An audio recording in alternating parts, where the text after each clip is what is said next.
बरेली एजाज नगर गौटिया जगतपुर में 1 महीने से पूरी तरह से बिजली व्यवस्था ध्वस्त चल रही के चलते इलाके के लोगों ने पैनी नजर सामाजिक संस्था की अध्यक्ष एडवोकेट सुनीता गंगवार को अपनी पीड़ा सुनाई। संस्था अध्यक्ष ने तत्काल हरून नगला क्षेत्राधिकारी को तत्काल बिजली सही किए जाने के संबंध में ज्ञापन सौंपा।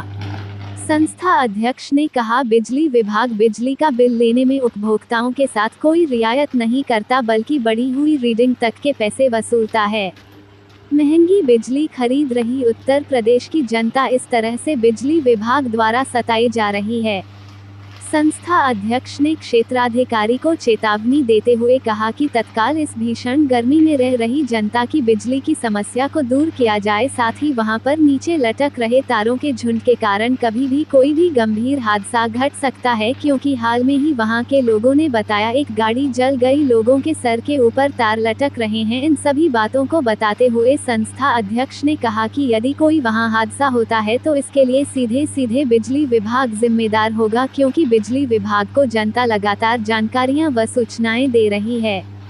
विभाग का कहना है कि संसाधनों की कमी व स्टाफ की कमी के कारण हम काम नहीं कर पा रहे हैं। इस पर संस्था अध्यक्ष ने कहा कि उत्तर प्रदेश की जनता सबसे महंगी बिजली खरीद रही है, सबसे अधिक टैक्स दे रही है, उसके पश्चात ये पैसा कहां जा रहा है, ये भ्रष्टाचार का आलम है। उसके बाद भी जनता इन समस्याओं से जूझ रही है।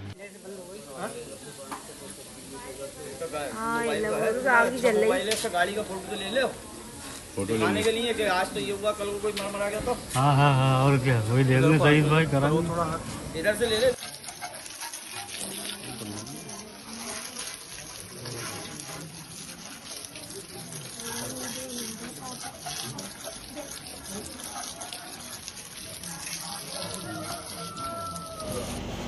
मैं भी जगतपुर आ रहा हूँ, क्योंकि वहाँ करवा दीजिए। काम तो चल रहा है सर, करीब 1 बजे से चल रहा है।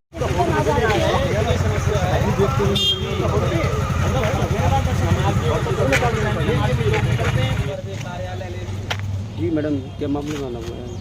यहाँ पे एजाज नगर गौटिया के और जगतपुर के लोग आए हुए हैं और वहाँ पर बिजली व्यवस्था लगभग 1 महीने से ध्वस्त चल रही है।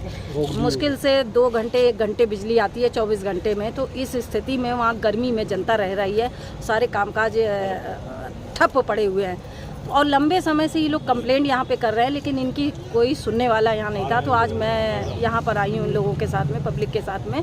तो मैंने यहाँ एसडीओ साहब से बात करी है, हरून नगला क्षेत्र है। तो उन्होंने आश्वासन तो दिया है कि आज ही ट्रांसफार्मर पहुंचा है, नया ट्रांसफार्मर, क्योंकि वो ट्रांसफार्मर बेकार हो चुका था। तो अब देखते हैं कि उन्होंने आश्वासन दिया है कि बिजली चालू हो जाएगी। और वहाँ पर इतनी जो लाइनें फैली हुई हैं, तार का झुंड बना हुआ है, गुच्छे बने हुए हैं और जो इतने नीचे लटक रहे हैं कि कभी भी वहाँ कोई भी किसी प्रकार का हादसा हो सकता है, किसी की भी जान क्योंकि हाल ही में वहाँ पर तार गिरने से एक गाड़ी जल के राख हो गई। और इस तरह तार इतने नीचे लटके हुए हैं कि अगर थोड़ा सा भी आदमी लंबाई ज़्यादा हो तो उसके सर में टच कर जाएगा, या हाथ वो उठा दे तो उसके हाथ में टच हो जाएगा। तो इस तरह की एक भयानक स्थिति बनी हुई है। तो मैंने भी यहाँ क्षेत्राधिकारी महोदय से ये कहा है कि आप तत्काल इस समस्या को देखिए, वरना अगर वहाँ कोई हादसा हो गया तो फिर एक बहुत बड़ा पब्लिक हंगामा कट सकता है। तो ऐसे हादसे ना होने पाए, इस बात का बिजली विभाग को ध्यान रखना चाहिए।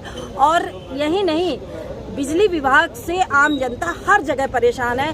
बिजली विभाग के अधिकारी कहते हैं कि हमारे सामने समस्या है, स्टाफ नहीं है, हमारे पास संसाधन नहीं है। तो ये बड़े ताज्जुब की बात है कि यहाँ उत्तर प्रदेश में सबसे महंगी बिजली हम लोग खरीद रहे हैं, उपभोक्ता खरीद रहा है और सबसे ज़्यादा टैक्स हम दे रहे हैं। उसके बाद भी बिजली विभाग पूरी तरह से कंगाल बना हुआ है, हाथ खड़े कर देता है बात में कि हमारे पास कोई चीज़ ही नहीं है, हमारे पास संसाधन नहीं है।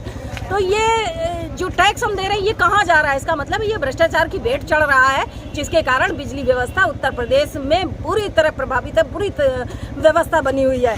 तो इसी चीज़ को लेकर अगर यहाँ पे इन लोगों की सुनवाई नहीं होती है और आगे बिजली व्यवस्था वहाँ की सही नहीं होता, तो आगे भी संस्था जो है धरने प्रदर्शन करने से पीछे नहीं हटेगी।